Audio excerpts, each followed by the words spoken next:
What is up, guys? Welcome back to the channel. Today we are doing our yearly Barcelona mid-season review for the 2024-2025 season. Barcelona officially have played 25 games in all comps, 19 in La Liga, so officially halfway through the La Liga season, and 6 in the UCL. So that means we've seen enough of a sample size of this team to talk about the good, the bad, the ugly, the positives, the negatives, the standout players, the underperforming players, and what Barca need to do in the second half of the season if they actually want to win some trophies this year.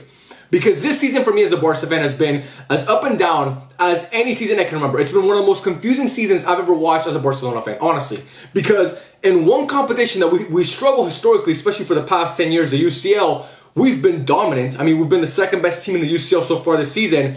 But in La Liga, we started off so well, but it's been so disappointing and so depressing over the past 2 months. I mean, Barca lost 3 straight home games in La Liga. We've lost 3 straight home games in La Liga. And it's not like we played Athletic Club Bilbao, Atletico Madrid, and Real Madrid in that stretch. We played Las Palmas and Leganés in 2 of those games. Las Palmas and Leganés and Barca have lost 3 straight home games. So again, this season has been so weird. The season started off with Barca getting these tight results against Valencia, Athletic Bilbao, and Rayo Vallecano, but the performances weren't great, but Barca showed character, and they showed the Hansi Flick philosophy, if you want to call it that. I mean, the first 3 games, if you remember, against Valencia, we were down 1-0 in that game, and Barca came back. Against Bilbao, that was a total domination at home throughout the 90 minutes, even though they scored a penalty. And against Rayo Vallecano, Barca started off losing away from home in a really, really tough environment, and came back in the second half to win that game. So again, it wasn't like we were winning games 7-0, 5-0, like we started doing later on in the season, but we were showing character, like I said, and we were seeing the makings of a great team and the football that Hansi Flick wanted to play. So when I saw that, even though the results weren't great, I was excited and I was happy, and I think most Barca fans felt the same way. And then after that game against Rayo Vallecano, the good results started coming in. You know, we started seeing the wins against Valladolid. We started seeing the wins against Villarreal, against Sevilla, against Young Boys. You know, some of the highest highs I've ever felt in my life watching Barcelona happen this season. The 4-1 against Bayern Munich and the 4-0 against Real Madrid, 2 of the greatest games I've ever seen Barcelona play. And for me, 2 games that I will forever remember for the rest of my life. They were amazing, bro. And at that point, I thought Barca were going to take over Europe. I thought we were going to win the fucking treble, man. Especially with what we're doing in the UCL. I mean, I was watching Lewandowski have a resurgence. Lamine Yamal was playing like one of the best, if not the best player in the world. Rafinha all of a sudden became this fucking phenom, and we all knew Rafinha was good, but we didn't see this coming. You know, the back line, Íñigo, Cubarsí, stepping in for Christensen and Araujo were playing amazing. Balde was having a good season. You know, Koundé was having a great season. I don't want to say war, but they are having good seasons, even though they've fallen off a little bit. The midfield was playing well. We lost Bernal. Remember, against Rayo Vallecano, he was looking so promising, but we got Casado coming into the team, and he looked amazing. I mean, he was a seamless fit. Pedri was looking fantastic. I mean, everything that could go right for Barca was going right. We were winning. Like, dude, in the month of October, Barca were scoring an average of 4 goals a game. In the month of October, in a month of football, Barca scored an average of 4 goals a game. You know how insane that is? That's crazy, bro. But like I said, the second half, since November, since that second half against Espanyol in La Liga, it's been a different story. In the UCL, we've been great. Like I said, it's so weird because usually as a Barca fan, we're great in La Liga, but terrible in the UCL. This year it's been flip-flop. We've been great in the UCL, but not good in La Liga. In the UCL, we're second in points. We have the best goal difference in the UCL. We're top 3 in expected goals, top 3 in big chances created. I mean, we have the 2 top goal scorers in the competition. Lewandowski with 7 goals and Rafinha with 6. We have one of the top assisters in the competition as well. I mean, but again, you look at the league, and it started with Real Sociedad right before the international break. Then it carried over to Celta Vigo, and then it's just been spiraling out of control since then. We had the good win in there against Mallorca away from home, but apart from that, drew against Betis, and collapsed the couple of days ago against Atletico Madrid. So I don't know what happened to the team. I really don't know what happened, because it seems like when Barca started getting healthier, we started getting worse. Back in August, September, and October, our injury, like our players that we had missing due to injury, the list was this long, bro. It was Araujo, it was Christensen, it was Frankie de Jong, it was Gavi, who was still out, you know, Ter Stegen, obviously.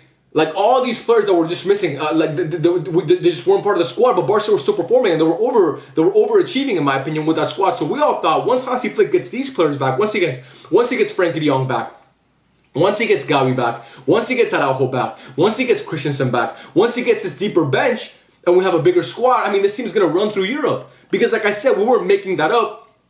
We saw what Barca was doing in the first 2 months, 3 months of the season. Again, the game against Madrid, that happened. 4-0 at the Bernabeu, that happened.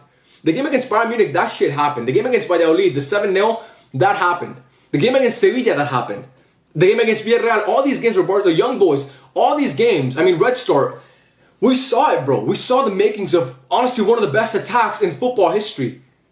But then, I don't know, like I said, I don't know what's been happening these last 2 months where the attack is still creating chances. That's not the problem, but the finishing and being efficient in front of goal, it just hasn't been there.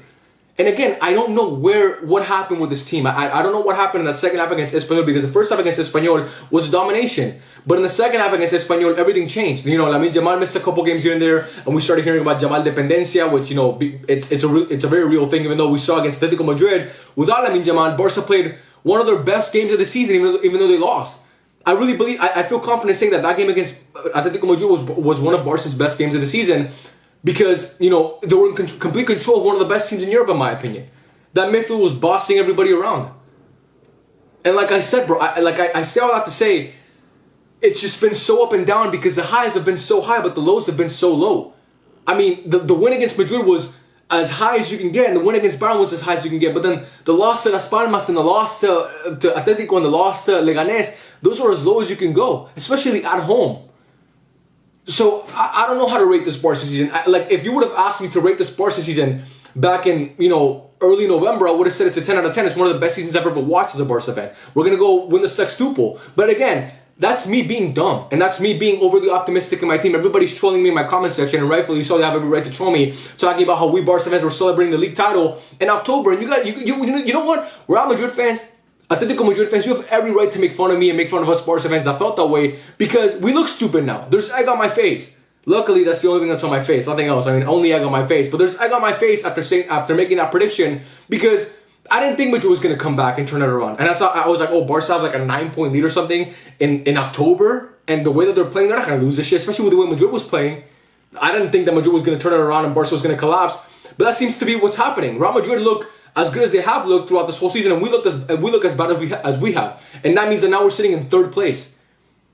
But again, that's La Liga. In the UCL, I already went through it. I talked about the expected goals, and I talked about the big chances, and I talked about the table positioning. Barca they just beat Dortmund. They just beat Dortmund in the UCL at their stadium in an epic game. But I don't know, man. I really don't know how to rate this Barca season, because, like I said, it's been so up and down. I mean, Lamine Yamal has been amazing. The attack, Rafinha, has been amazing. The midfield, Pedri has had so many masterclasses this year. Casado, like I've said already, has been such a gem for this team. The back line, I mean, Cubarsí and Íñigo have been two of the best center backs in Europe this season. Balde has his ups and his downs, but I would like to think there's still something in there, and he still has flashes from time to time in games, especially defensively. He's really good defensively going forward. It's a different story. Koundé was having an amazing season, was probably the best right back in Europe, but then he kind of started to tail off. We saw that game against, I forget who it was, I think it was against Las Palmas, where he looked terrible. You know what I mean? Like, Iñaki came in for Ter Stegen, and he's looked really, really good. Actually, a guy who many people thought, including me, was going to be a weak spot on this team has actually been a bright spot, because he's made so many big saves. I would like to see Szczesny get some playing time, but he's probably not going to get any playing time. Dani Olmo came in and, scored in his debut, scored in his first 2 games for Barca, I'm pretty sure. He scored against, I think he scored in his first 2 games. He debuted against Vallecano and he scored in that game, I'm pretty sure. Maybe I'm mistaken, but Dani Olmo, my point is, Dani Olmo came into this team after, a lot of people, especially including me, were skeptical about signing him. And he looked amazing, but then he's kind of tailed off the last few games. Lewandowski started off looking like the best striker in Europe, but then he's been fucking useless the past 3 games, like we saw Lewandowski last season. Gavi comes off the bench, and he was great against Atletico Madrid, but for the most part he hasn't been that same player again. Atletico Madrid set that aside, because he was great in that game starting, but the other games that he's come in, he hasn't been that great. Frankie de Jong is a non-factor in this team, and actually no, he's a negative factor in this team, because when he plays most of the time, it's not like the Mallorca game was a blip. When he came in off the bench and had that great game where he had a goal and I think an assist. He had 2 GA in that game when he came off the bench. For the most part, it's been not great. It's really been not great from Frankie de Jong. Losing the ball constantly, feeling like a fish out of water in this team. It doesn't seem like he fits in. Eric Garcia's getting minutes ahead of him. So again, I don't know, man. I'm happy with the UCL, And I would want to say that Barca need to focus on the UCL this season, but it's not like we're so far off the league that we can't win it yet. But it seems like we just gave up on the league at some point. We were ahead in the league and then we just gave up. And that brings me to Hansi Flick, because you guys know I've been a huge Hansi Flick fan. I sat on this chair, this exact same chair. Actually, this is a new chair. I got a new chair. But I sat on my old chair in this exact same room about a year ago. And I was talking about how I wanted Hansi Flick to be the Barca coach while Xavi was still the coach. I wanted Hansi Flick. When the list of candidates came out, I wanted Hansi Flick. And you guys know that. If you've watched my channel from the start, you know I have a lot of shitty predictions. And a lot of things have gone wrong. But this is something that I actually think I got right. I wanted Hansi Flick, and I believed in Hansi Flick, and I still believe in Hansi Flick. All these people saying that Xavi and Hansi Flick do their first games, like, look at the games, bro. Watch the actual football that they're playing. The brand of football that Hansi Flick plays is way better, and way more, like, it's way more attractive than whatever the fuck Xavi was putting out on the pitch. I don't care about the results, man. I mean, obviously I care about the results, but use your eyes, guys, okay? Use your eyes, please. Because this is not the same. Hansi Flick is a much better coach than Xavi. He's a much better football mind than Xavi, and he's proved it to us. But I gotta be honest, man. I mean, he has to get this shit together, because this is unacceptable. What we've seen in the league these past 3 games is unacceptable. And again, the football has been great. It's not like Barca are playing shit. Barca should have won that game against Atletico Madrid. They played amazing. That was some of the best football I've seen Barca play this season. But we can't let these results slip. And again, it comes down to the manager, because he is the guy who sets the tone for the rest of the team. So Hansi Flick has got to be better. We praised him when he was winning those games against Bayern Munich and Real Madrid and Young Boys and Sevilla and Villarreal. We praised him then. But we also gotta have that same energy now, and I'm talking about myself here. I gotta hold myself accountable, because I don't really hold Hansi Flick accountable that often, because you guys know I love the Flickinator. But we gotta hold him accountable and say, you know what? It hasn't been good enough over the past 2 months of football in the league. Again, in the league. So I don't know, man. I look at a team that has the best goal difference in the UCL, but are sitting 3rd in La Liga after collapsing. So it's so weird, because the highs are so high, but the lows are so low. It's almost like a toxic relationship in a way. You know what I mean? Not that I know anything about that, but in a way it is.